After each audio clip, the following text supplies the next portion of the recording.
వీళ్ళందరూ ఒకటే, మన కంటికి కనిపించవు కానీ వీళ్ళందరూ అక్రమ పొత్తులు పెట్టుకున్న వాళ్ళే. మళ్ళీ బీజేపీ పార్టీ అధికారం లేకొస్తే మళ్ళీ మనకు ప్రత్యేక హోదా గురించి మాట్లాడరు, మళ్ళీ పోలవరం గురించి మాట్లాడరు, మళ్ళీ మన రాజధాని గురించి మాట్లాడరు, మన హక్కుల గురించి ఎవరూ మాట్లాడరు. అందుకే చెప్తున్నాం, ఇటు జగన్ రెడ్డి గెలిచినా అటు చంద్రబాబు గెలిచినా ఎవరు గెలిచినా మన రాష్ట్రానికి ప్రత్యేక హోదా వీళ్ళు తేనియరు. బీజేపీ అంటే మన రాష్ట్రంలో బీజేపీ అంటే మరి ఎక్కడో లేదు, మరి ఎవరో కాదు. బీజేపీ అంటే బాబు, జగన్, పవన్. బి అంటే బాబు, జే అంటే జగన్, పి అంటే పవన్.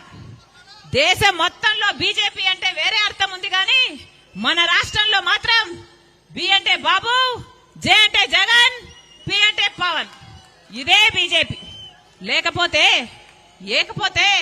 ఒక్క సీట్ అన్నా గెలిచిందా బీజేపీ పార్టీ? ఒక్క ఎమ్మెల్యే ఉన్నాడా బీజేపీ పార్టీకి ఆంధ్ర రాష్ట్రంలో? ఒక్క ఎంపీ అయినా ఉన్నాడా ఆంధ్ర రాష్ట్రంలో బీజేపీకి? అయినా కూడా ఒక్క ఎంపీని గెలవకపోయినా, ఒక ఎమ్మెల్యేని గెలవకపోయినా ఈరోజు బీజేపీ పార్టీ మన రాష్ట్రంలో రాజ్యం ఏలుతుంది. ఎందుకంటే ఇటు చంద్రబాబు గారు ఇటు జగనన్న గారు బీజేపీ పార్టీకి గులాంగిరి చేస్తున్నారు కాబట్టి, వీళ్ళు తొత్తుల పార్టీలు కాబట్టి. అందుకే చెప్తున్నాం, అప్రమత్తంగా ఉండాలి ఆంధ్ర రాష్ట్ర ప్రజలు. మనకు ప్రత్యేక హోదా రావాలి అంటే ఒక్క కాంగ్రెస్ వల్లే సాధ్యమవుతుంది అని మళ్ళీ చెప్తున్నాం.